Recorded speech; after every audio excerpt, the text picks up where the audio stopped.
Ágora es un término griego que significa lugar de asamblea o reunión. Tradicionalmente, el ágora era el lugar específicamente designado para que los ciudadanos griegos se reunieran a debatir sobre los diferentes asuntos concernientes al sistema democrático. A partir de este momento, tenemos un Ágora en Luz Radio 102.9 con Gabriel Andrade.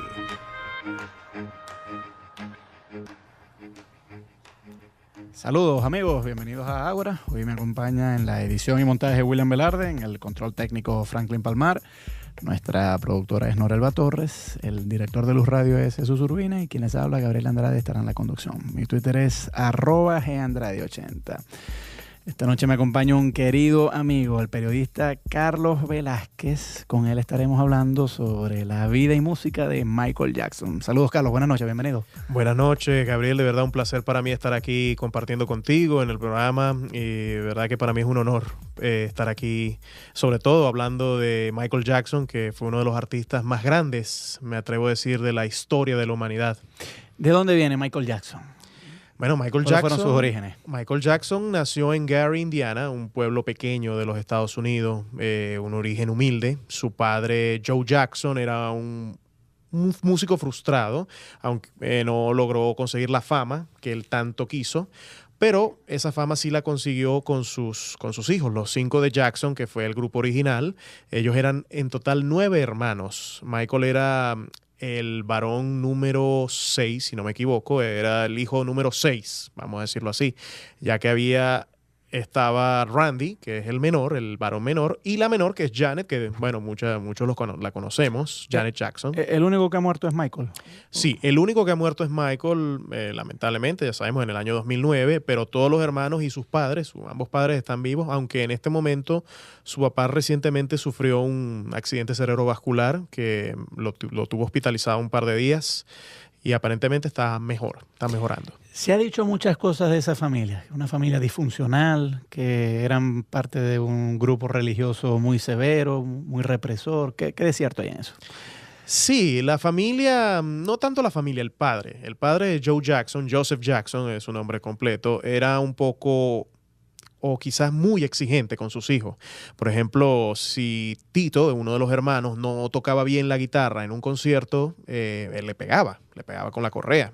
Era un padre bastante estricto y mucha gente lo considera un padre violento, pero sin embargo, Michael Jackson en diferentes entrevistas mencionó que él en realidad era un genio. Él decía que su padre era un genio, que era muy estricto, que él no lo llamaba papá, porque el mismo papá les pidió, no, ustedes no me llamen papá, ustedes me llaman Joe. Así lo pidió el papá y debido a eso, pues ellos lo llamaban Joseph. Pero al mismo tiempo ellos lo admiraban, decían, no, él es un genio en cuanto a la gerencia, de un management, como se dice en inglés, de manejar a un grupo musical tan fuerte y tan grande como se convirtieron los Jacksons en los años 70 y en los años 80.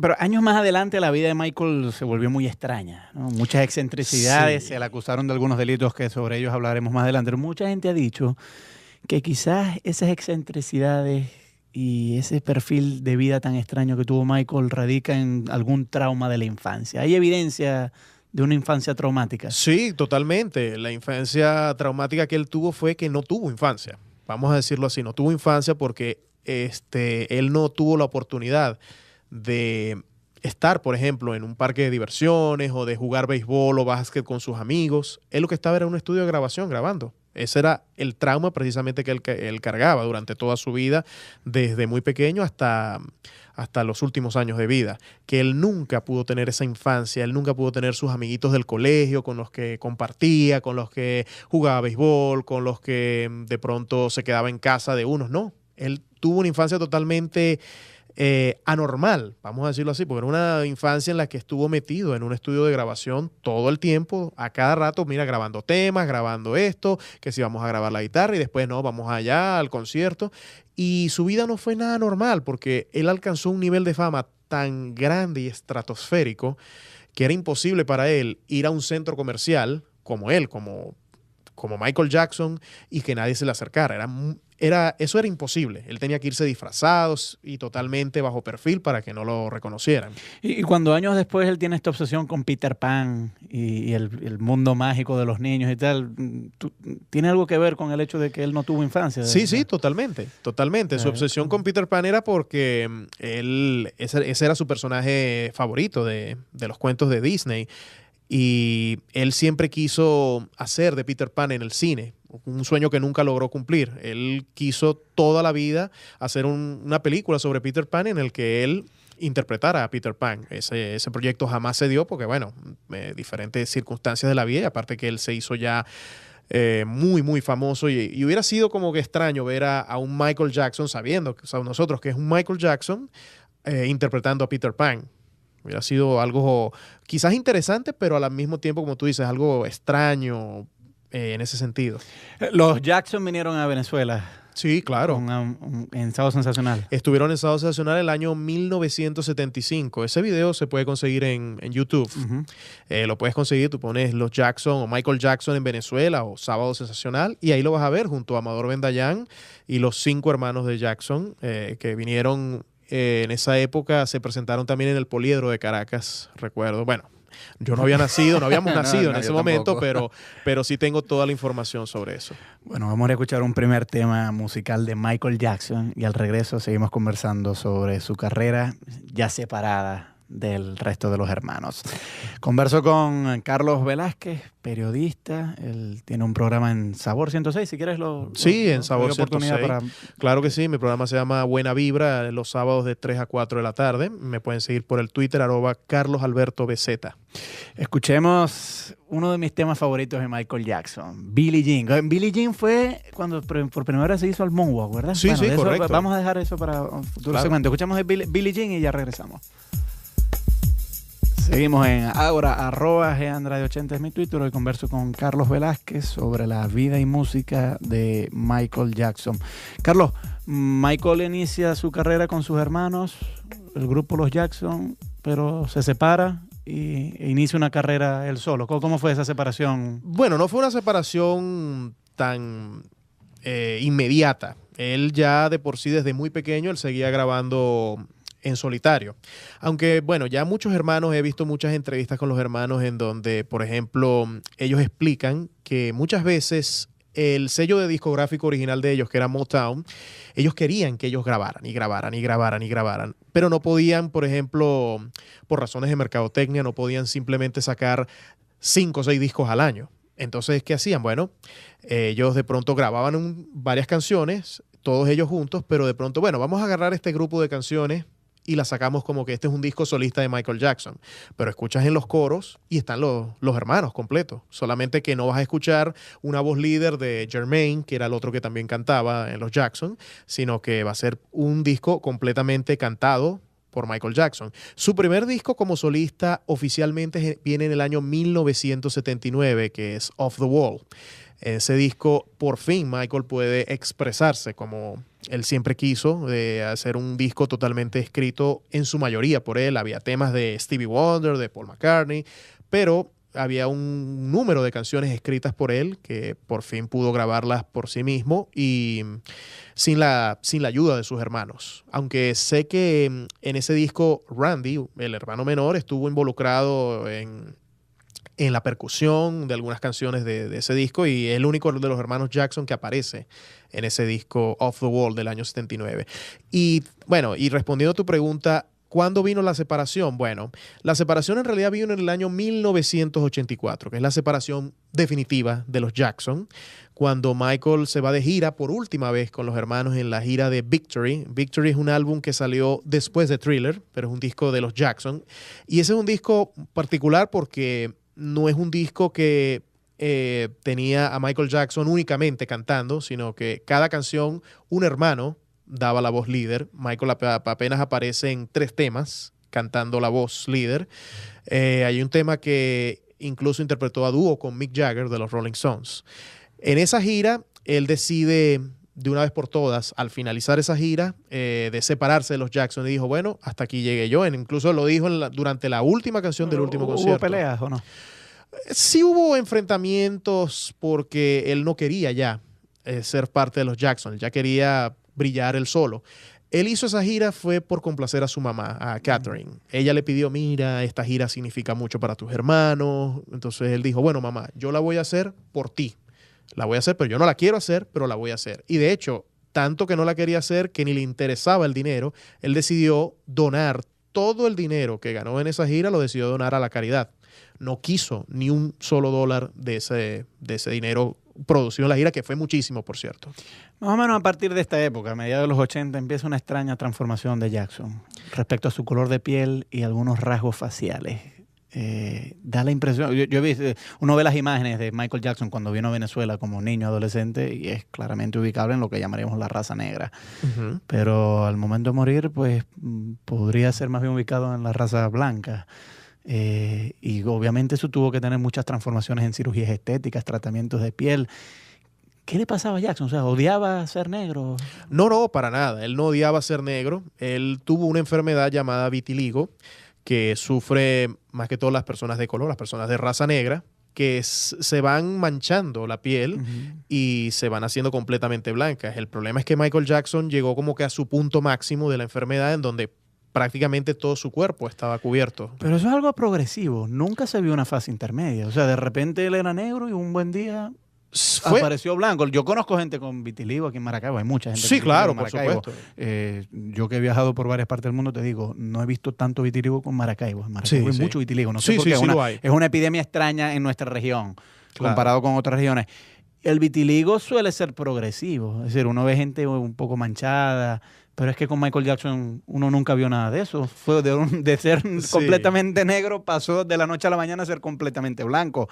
Eso es lo que levanta suspicacia en alguna gente y dicen, este hombre como que de verdad no tenía vitiligo, sino que odiaba ser negro, porque ¿dónde está la fase intermedia? Sí, tiene en ese sentido, tiene mucho sentido lo que dices, Gabriel. Lo que sucedió fue que él se le avanzó la enfermedad. Bueno, él se hizo muchas cirugías, eso no es secreto. Él se hizo muchas cirugías, aunque él en una entrevista, la famosa, o la, mejor dicho, no tan famosa entrevista que realizó con Martin Bashir, el periodista Martin Bashir en los Estados Unidos, él dijo que solamente se había hecho 2 cirugías y que las 2 cirugías eran de la nariz. Es obvio que él se hizo muchas más. Y de hecho, un dato curioso... Los labios más finos. Exacto. El pelo menos... Bueno, el pelo no se somete a cirugía, pero es un derrier para parecerse más al fenotipo blanco. Exacto. En ese sentido, eso vino también de traumas de la infancia. Y que era una pregunta que me hiciste en el segmento anterior. Es que él, cuando era pequeño, se burlaban de él. Le decían, incluso no estamos hablando de que se burlaban los amiguitos, no. Los mismos hermanos y el papá le decían, tu nariz es muy fea y tal. Y eso obviamente le causó trauma. Entonces, ¿qué quiso hacer él? No, me quiero arreglar la nariz para que no sea tan fea y me la voy a poner como una persona blanca, o me la voy a arreglar pues para que no se me vea tan fea. Y eso fue lo que hizo. Él se arregló la nariz, pero se hizo tanta cirugía que al final leí el reporte de la autopsia cuando él falleció y se sabía que él se echaba mucho maquillaje. Él usaba bastante maquillaje precisamente para tapar esas manchas que todavía le medio quedaban de piel negra, que eran ya muy, muy pocas a la hora de morir. Y aparte que él tenía las cejas pintadas, tatuadas. Eso fue lo que se dijo en la autopsia. No lo estoy diciendo yo, lo decía la autopsia del reporte de la policía de Los Ángeles. Pero yo lo que digo, Carlos, es por más que él dijera que él no odiaba ser negro, todas las acciones que tomó son indicativas de que alguna inconformidad con ser negro sí tenía. Sí, y vuelvo a lo que te decía hace minutos de los traumas de la infancia. Todo eso aplica a eso del trauma que cargaba de la infancia, ese de que tú eres feo porque tú eres negro y tal, ese tipo de burlas en los niños que se le hacen a los niños, eso les queda marcado de por vida. Y yo creo que sí, en parte él quiso lograr todo eso, aunque él dijera en muchas entrevistas, no, yo estoy orgulloso de ser negro y yo soy negro, yo no soy blanco, yo soy negro, pero quizás se aplica un poco lo que tú estás diciendo, de que sí quizás era algo inconsciente, no era algo que él iba a decir, no era algo que él iba a admitir, pero muy inconscientemente dentro de él, no estoy hablando del subconsciente, sino del inconsciente, quizás él decía, no, yo no quiero ser negro, yo no quiero ser así, y se aplica lo que tú estás diciendo. Los negros en Estados Unidos son muy celosos con la identidad. No es como Totalmente. En América Latina. En América Latina no hay los enfrentamientos raciales que sí hay en Estados Unidos. no hay el reconcomio del negro hacia el blanco que sí hay en Estados Unidos. Por supuesto. Entonces, te pregunto, ¿los negros en Estados Unidos vieron a Michael Jackson como un traidor? No lo vieron como un traidor realmente. No se vio eso, más bien la comunidad negra amaba a Michael Jackson y cuando se murió eso fue un luto no solamente estadounidense, sino un luto mundial. Claro. Bueno, vamos a escuchar otro tema de Michael Jackson. Escuchemos otro que es un clásico, Bad, y ya regresamos. Seguimos en Ágora, @gandrade80 es mi Twitter. Hoy converso con el periodista Carlos Velázquez a propósito de la vida y música de Michael Jackson. Michael empieza a prosperar no solamente por su música, sino también por su coreografía. Era un diablo del baile. Totalmente. Y háblanos del baile más famoso de él, el Moonwalk. Fue, digamos, la marca registrada de él, o sea, fue la seña de identidad. Ya todo el mundo sabía que ese era Michael Jackson cuando él hacía esos pasos caminando hacia atrás. ¿De dónde le viene eso? ¿Cómo se le ocurre? ¿Y en qué primeras canciones lo empieza a utilizar el Moonwalk? Bueno, eso lo estrenó en Billie Jean, que fue el tema que escuchamos en la parte anterior. Sí. Ahorita escuchamos Bad, pero antes escuchamos Billie Jean. Él dice que él lo vio de los muchachos negros que bailaban en las calles de Los Ángeles, en las calles de su pueblo natal, Gary, Indiana, y en Estados Unidos de manera general. Él estrenó ese baile, fue en los 25 años del sello Motown, que se celebraron en el año 1983. En ese momento, de hecho, yo estaba cumpliendo 3 años de edad en ese momento, porque fue exactamente el 25 de marzo de 1983. Yo nací ese día, pero en el año 80. Ese día se grabaron la ceremonia de los 25 años de la Motown. Y en esa ceremonia se presentaron artistas como Marvin Gaye, Lionel Richie, Stevie Wonder y otros artistas negros que se destacaron mucho en los años 70 y principios de los 80 que pertenecían a este sello Motown. Y en ese evento se presentaron los 5 de Jackson originales, más Randy, que vino a formar parte después del grupo. Hicieron unos 4 o 5 temas de los Jackson y después Michael dijo, bueno, ahora quiero un lugar yo solo y voy a cantar Billie Jean. Y los organizadores de la Motown le dijeron, bueno, perfecto, hazlo. Y él se robó esa noche el espectáculo. Fue lo más hablado al día siguiente que se transmitió. Eso se grabó el 25 de marzo, pero se transmitió aproximadamente 2 meses después, en mayo, junio. Eso es algo normal allá en los Estados Unidos, que se grabe un evento y se transmite 2 meses o 3 meses después, dependiendo son cuestiones de licencia, de copyright y ese tipo de cosas. Y en ese evento fue que él estrenó ese Moonwalk en Billie Jean, precisamente, y eso fue algo revolucionario. Inconfundible. Hay varios aspectos sombríos de la vida de Michael. Las acusaciones de pedofilia. ¿De dónde viene eso? Bueno, ya viendo los veredictos sobre todo el veredicto que se dio en el año 2005 que fue declarado no culpable. Esa fue el veredicto que se dio de la última acusación de violación de menores. Se determinó de que Michael lo que le querían era sacar el dinero. Es mi opinión muy personal, estudiando todos los casos que he visto. Es cierto de que él siempre tuvo como un comportamiento extraño y raro con los niños que visitaban Neverland, o la tierra del nunca jamás, que así se llamaba su propiedad, la tierra Neverland. Pero él nunca fue capaz de cometer ese acto lascivo, vamos a decirlo así, de una violación a un menor de edad. No fue capaz de eso. Bueno, no violación brutal en el sentido de sexo anal y cosas así. Correcto. Por el estilo, pero sí daba algunas respuestas ambiguas. Yo recuerdo una entrevista que hizo con un entrevistador británico de origen indio. Martin Bashir. Bashir, en esa infame entrevista, exacto, donde él decía que él no tenía problema en dormir con niños en su cama, y Bashir decía, bueno, pero eso no es normal. Y claro, Jackson decía, bueno, no es normal porque tú le estás dando la interpretación sexual, pero ahí no ocurre nada. Y bueno, le podemos dar el beneficio de la duda a Michael Jackson. Bueno, es verdad, o sea, uno puede dormir con un niño sin necesidad de abusarlo sexualmente, es verdad. Claro. Pero para cuidarse en salud, ¿no habría sido mejor no cometer esas imprudencias? O sea, porque es que abre la puerta a un montón de especulación. Eso de dormir con un niño que no es hijo tuyo en una cama.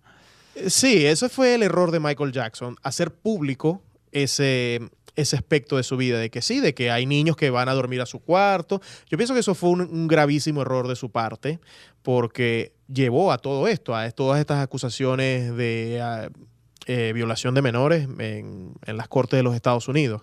Pero tú tienes razón, se abren muchas especulaciones de qué pudo haber sucedido, pero para mí eso es lo que querían, de que quisieron aprovecharse de él, viendo que él era una persona muy, muy caritativa, muy buena y con muchísimo dinero, porque tenemos que recordar que Michael Jackson tenía muchísimo dinero y de hecho después de muerto sigue produciendo dinero. La familia sigue recibiendo toda clase de dividendos por todo su catálogo musical, aparte de que él en algún momento fue dueño del catálogo de los Beatles, uno de los catálogos más, vamos a decirlo así, con más ganancias en el mundo entero. Pero volviendo un momento a lo de la pedofilia, uno de los primeros niños, o de los padres, los padres de uno de los primeros niños que acusaron lanzaron acusaciones contra Michael Jackson, hablaron de unas marcas en los genitales que Michael supuestamente tenía, y entonces aparentemente a partir de eso, pues sí se identificó que por lo menos desnudo frente a ellos sí estuvo. ¿Cómo fue eso? Sí, eso se habló en los juicios, en los diferentes juicios. Eso vino de esas manchas. Michael llegó a decir de que esos eran manchas del vitiligo, de la misma enfermedad que él tenía, y que además fueron fotos que se le sacaron en el año 93, que fue cuando fue la primera acusación. Y en esa acusación él incluso decía que se sintió humillado de que le tomaran fotos de todo su cuerpo, incluyendo sus partes íntimas. Y de ahí fue que vino todas estas acusaciones que acabas de mencionar. Bueno, pero entonces tendrías que admitir que frente al niño sí estuvo desnudo. Es probable, no lo niego. Yo que soy fanático de Michael Jackson no voy a negarlo, no voy a caer en que sí o sí no. De verdad que pero eso no quizás te da un nunca espacio de sospecha de que algo raro había ahí, de que a lo mejor fue un paso sí, más allá. Pudo haber sido algo, pudo haber habido algo de eso, pero no tenemos las pruebas de que eso fue así. Claro. Esa también es otra cosa. De hecho, en el juicio no se consiguieron pruebas de que eso fuera así, de que eso fuera cierto, de que sí, que las manchas, que esto, que lo otro. No se sacaron pruebas, no había pruebas suficientes de que eso fuera así. Bueno, también el hecho de que él pagó frente a esas demandas también da que pensar, porque si una persona es inocente va a sostener su inocencia hasta el final. O sea, cuenta que va a pagar un arreglo si no era culpable. Sí, eso también despertó muchísimas sospechas, pero años después, él admitió que él quiso arreglarse fuera de corte, fue precisamente porque él no quería el estrés de un juicio en aquel momento. Eso estamos hablando del año 93, 94. Él simplemente, como quien dice, mira, ¿cuánto dinero quieres?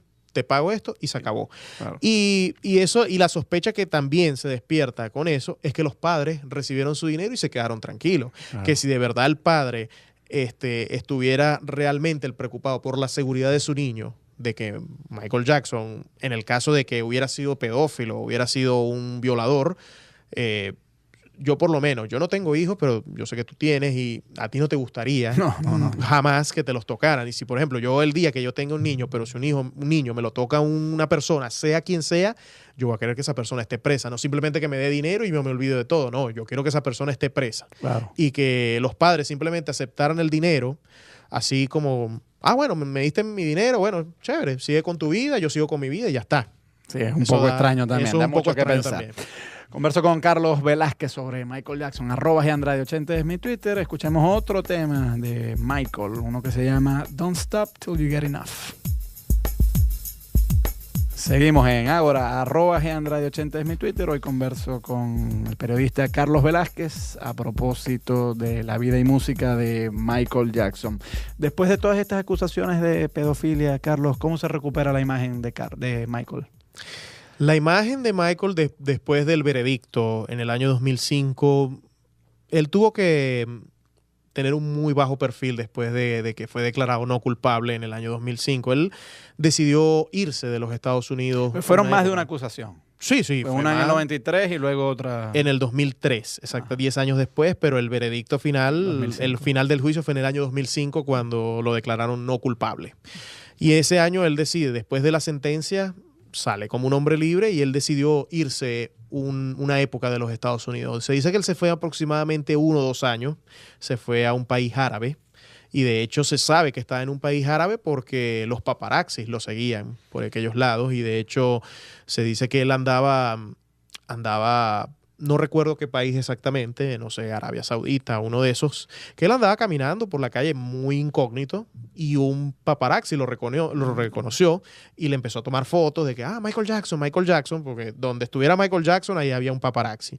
Y una mujer fue la que ataca al paparazzi y le dice, por favor, déjalo tranquilo, no lo molesten, por favor. Él, por supuesto, él no atacaba, sino que eran los que estaban con él, sea el guardaespaldas, una mujer, un hombre, el que sea que estuviera con él, era el que le decía al paparazzi, por favor, no lo molesten, déjenlo tranquilo, está muy estresado, todo eso. Sé que en el año 2007 él regresa a los Estados Unidos para empezar a grabar lo que sería su disco de regreso, el disco que salió de manera póstuma en el año 2010, ya después de muerto, y él empezó a grabar con will.i.am, uno de los miembros de Black Eyed Peas. Él grabó algunos temas con él y sé que también hizo otras colaboraciones que se vieron en estos 2 discos. Han salido 2 discos después de su muerte. Y ahí se han visto varias colaboraciones con otros artistas. Él estaba preparando ese disco, pero él después decidió, como todos sabemos, en el año 2009, su gira de despedida, gira que nunca se pudo dar debido a su repentina muerte.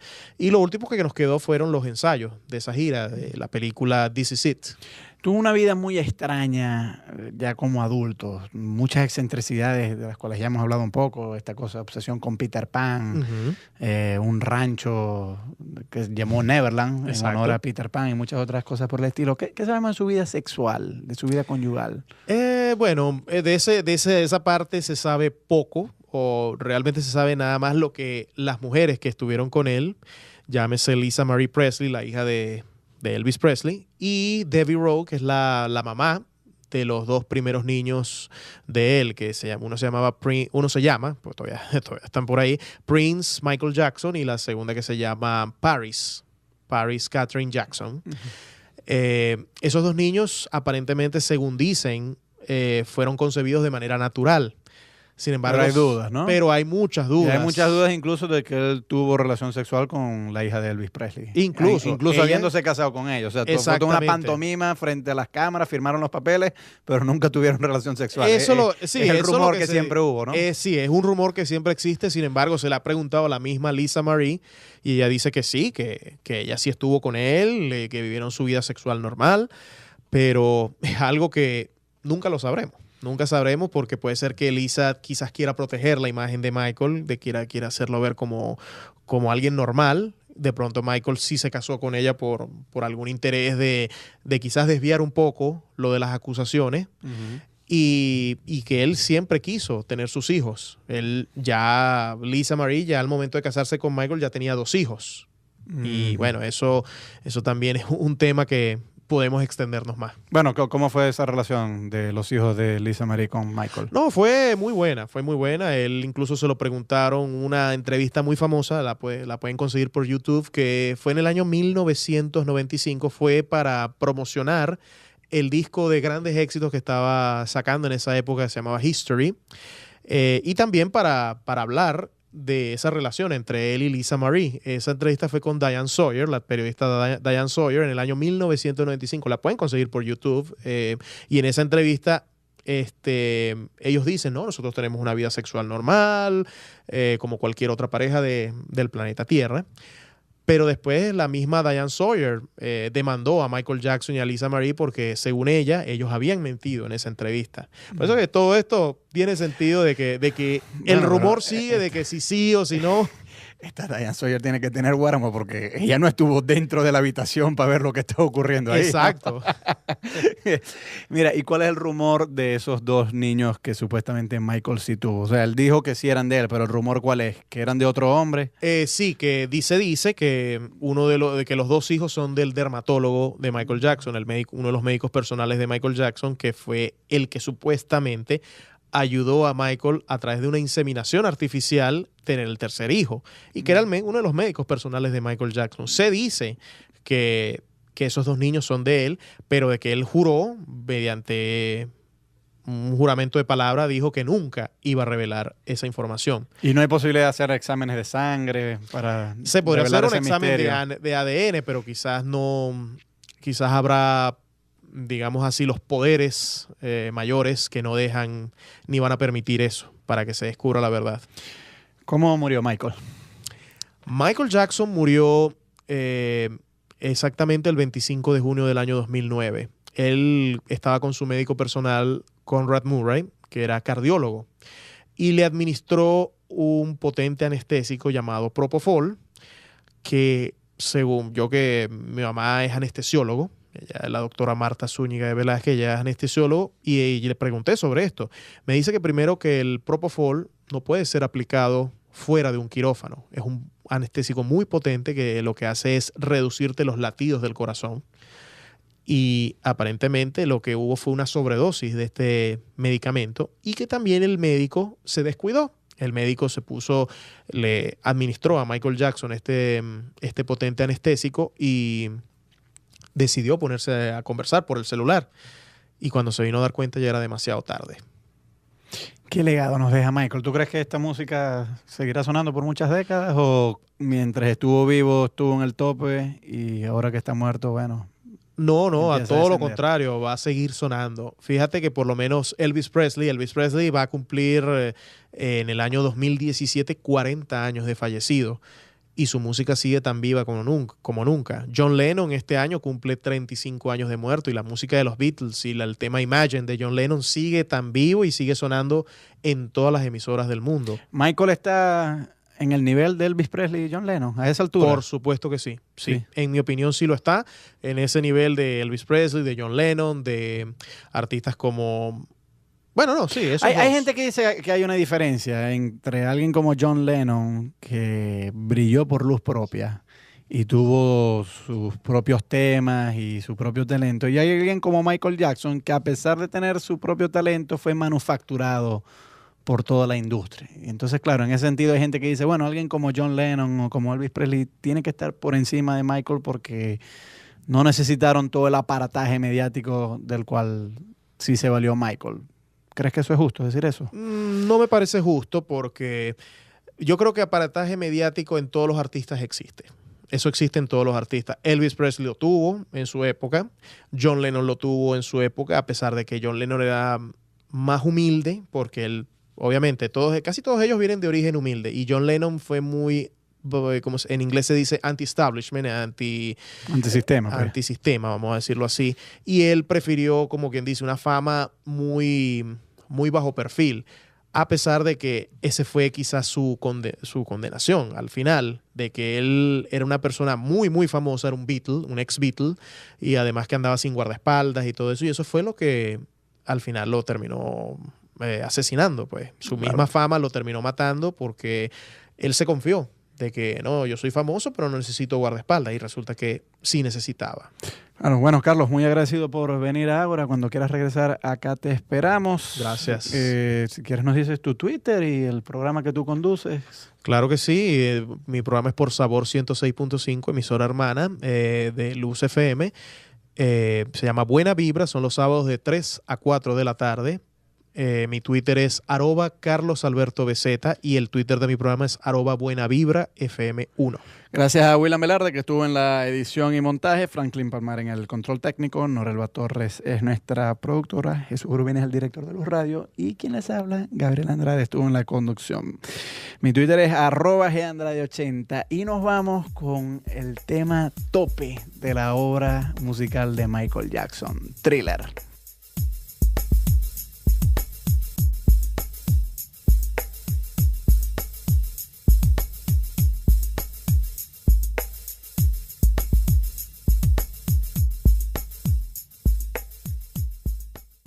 orígenes. Michael Jackson nació en Gary, Indiana, un pueblo pequeño de los Estados Unidos, un origen humilde. Su padre, Joe Jackson, era un músico frustrado, aunque no logró conseguir la fama que él tanto quiso.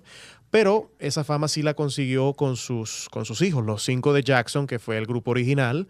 Ellos eran en total 9 hermanos. Michael era el varón número 6, si no me equivoco, era el hijo número 6, vamos a decirlo así, ya que estaba Randy, que es el menor, el varón menor, y la menor, que es Janet, que bueno, muchos la conocemos, Janet Jackson. ¿El único que ha muerto es Michael?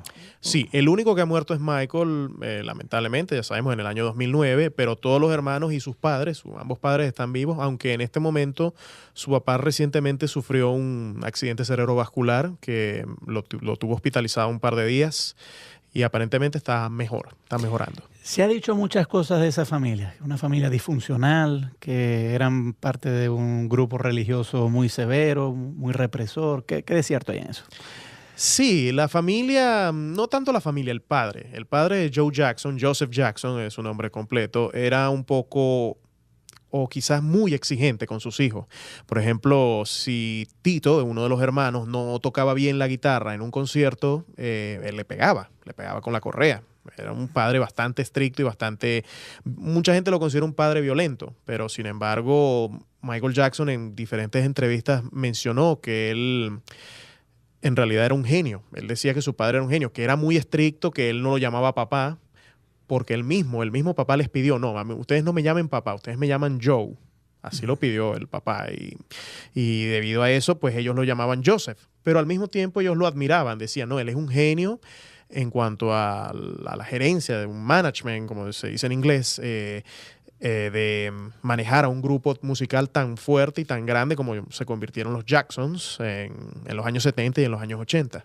Pero años más adelante la vida de Michael se volvió muy extraña, ¿no? Muchas excentricidades, Sí. se le acusaron de algunos delitos que sobre ellos hablaremos más adelante. Pero mucha gente ha dicho que quizás esas excentricidades y ese perfil de vida tan extraño que tuvo Michael radica en algún trauma de la infancia. ¿Hay evidencia de una infancia traumática? Sí, totalmente. La infancia traumática que él tuvo fue que no tuvo infancia. Vamos a decirlo así, no tuvo infancia porque él no tuvo la oportunidad.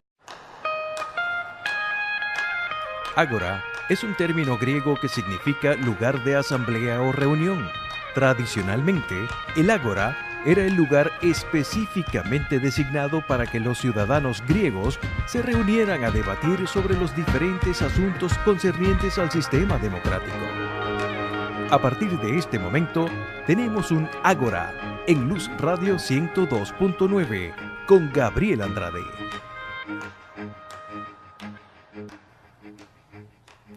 Saludos amigos, bienvenidos a Ágora. Hoy me acompaña en la edición y montaje William Velarde, en el control técnico Franklin Palmar. Nuestra productora es Norelba Torres, el director de Luz Radio es Jesús Urbina y quien les habla, Gabriel Andrade, estará en la conducción. Mi Twitter es @gandrade80. Esta noche me acompaña un querido amigo, el periodista Carlos Velázquez. Con él estaremos hablando sobre la vida y música de Michael Jackson. Saludos, Carlos. Buenas noches. Bienvenido. Buenas noches, Gabriel. De verdad un placer para mí estar aquí compartiendo contigo en el programa. Y de verdad que para mí es un honor estar aquí, sobre todo hablando de Michael Jackson, que fue uno de los artistas más grandes, me atrevo a decir, de la historia de la humanidad. ¿De dónde viene Michael Jackson?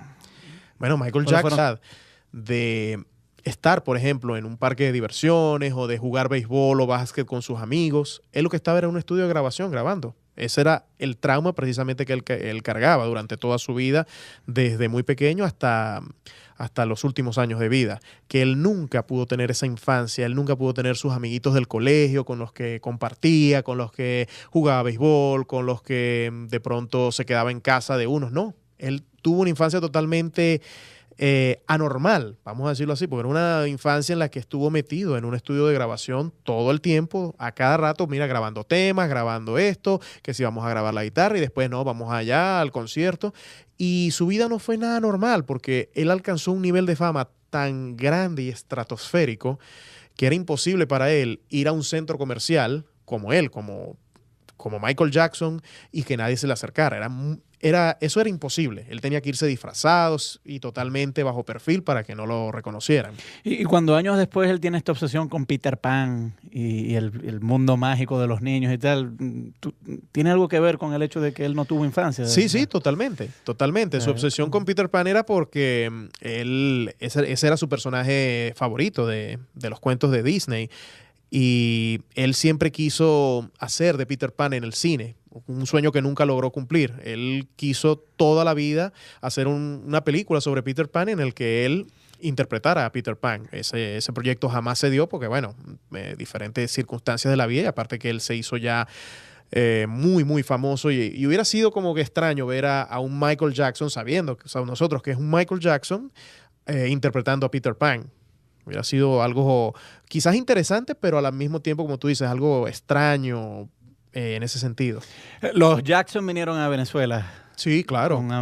En Sábado Sensacional. Estuvieron en Sábado Sensacional el año 1975. Ese video se puede conseguir en YouTube. Lo puedes conseguir, tú pones los Jackson o Michael Jackson en Venezuela o Sábado Sensacional, y ahí lo vas a ver junto a Amador Bendayán y los 5 hermanos de Jackson que vinieron. En esa época se presentaron también en el Poliedro de Caracas, recuerdo. Bueno, yo no habíamos nacido en ese momento, pero sí tengo toda la información sobre eso. Bueno, vamos a escuchar un primer tema musical de Michael Jackson y al regreso seguimos conversando sobre su carrera ya separada del resto de los hermanos. Converso con Carlos Velázquez,